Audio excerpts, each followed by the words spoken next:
दे आगे सुनिए 12वें दिन की कथा। नारद जी ने कहा, तब इंद्रादिक देवता वहाँ से भय कंपित होकर भागते भागते वैकुंठ में विष्णु जी के पास पहुँचे।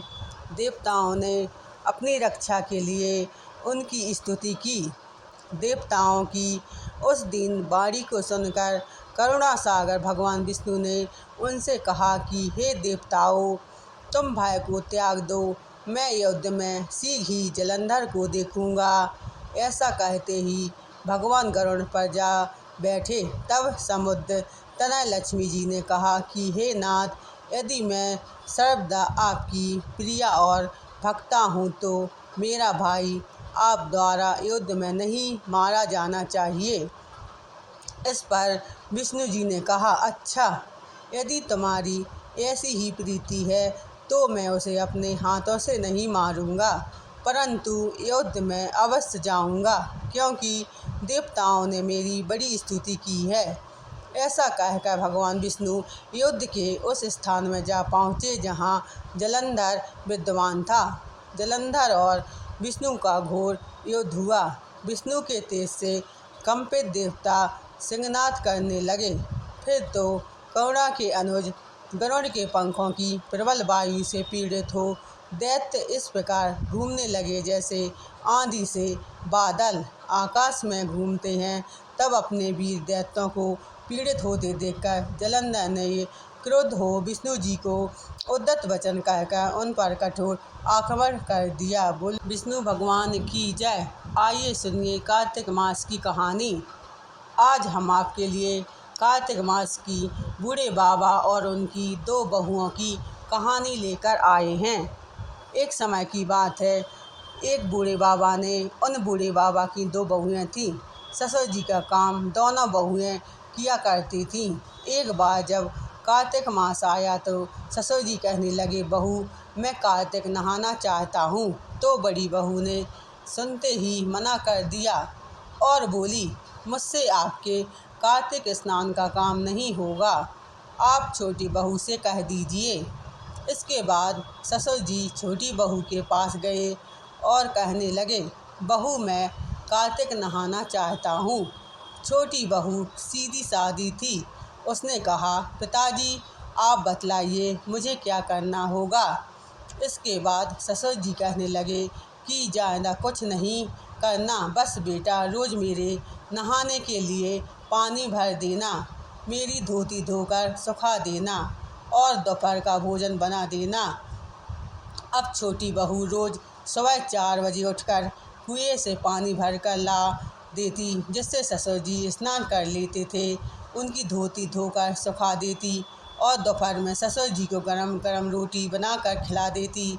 जब छोटी बहू ससुर जी की धोती धोकर सुखाती तो उसमें से गिरने वाली पानी की बूंदें वहाँ मोती के रूप में इकट्ठी हो जाती थी।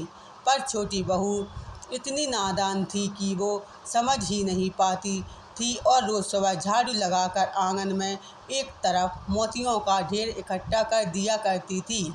और इसी तरह से एक माह निकल गया और कार्तिक मास समाप्त होने को आया तो ससुर जी ने कहा, मैं कार्तिक समाप्त होने से पहले 2-4 ब्राह्मणों को भोजन कराना चाहता हूँ।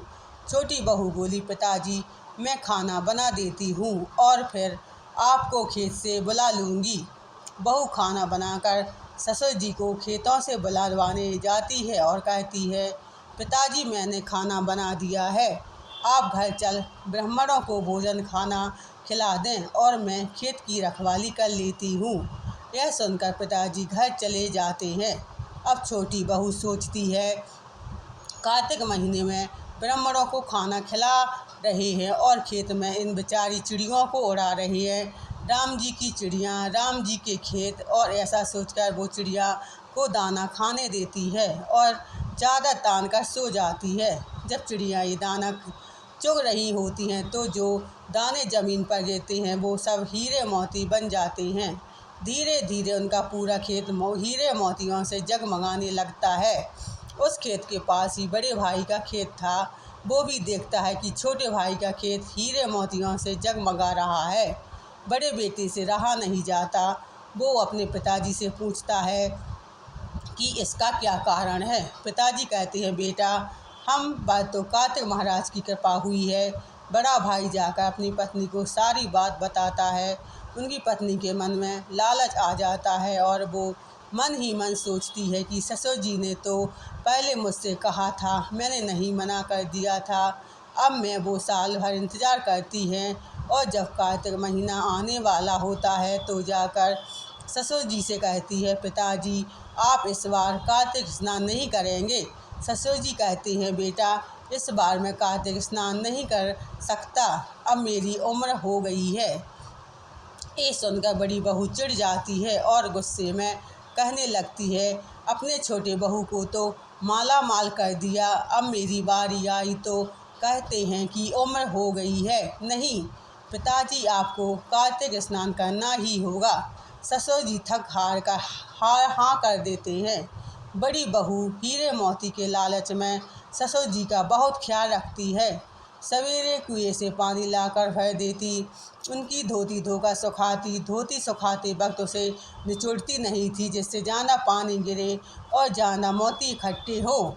लेकिन उस पानी से हीरे मोती तो नहीं बने पर ज़मीन में गड्ढे हो गए।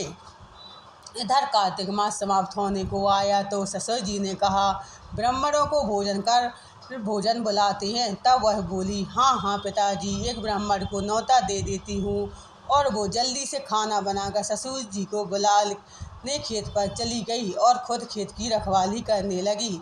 खेत में कोई भी चिड़िया दाना चुगने नहीं आती तो उसे उड़ा देती है और कहती है, कोई भी चिड़िया एक भी दाना मत खाओ, अभी ये सब मेरे हीरे मोती बनने वाले हैं। धीरे धीरे शाम हो गई और शाम तक उसके खेत में कोई भी हीरे मोती का ढेर नहीं बना, बल्कि उसके खेत की फसल की बाली में दाने ही नहीं रहे। तो ससुर जी के पास लड़ने पहुंची। तब ससुर जी ने कहा, बहू तूने तो देखा देखी पैसे के लालच में मेरी सेवा करी, जबकि छोटी बहू ने तो निस्वार्थ भाव से मेरी सेवा की थी, इसलिए उसे कार्तिक महाराज की कृपा मिली। और तूने देखा देखी करी, लालच करा तो तेरी फसल खराब हो गई। हे कार्तिक महाराज, जैसे आपने छोटी बहू पर कृपा करी वैसे ही सब पर करना, और जैसी बड़ी बहू पर करी वैसे किसी पर मत करना। कथा अधूरी हो तो पूरी करना, पूरी हो तो मान रखना। बोलो कार्तिक भगवान की जय।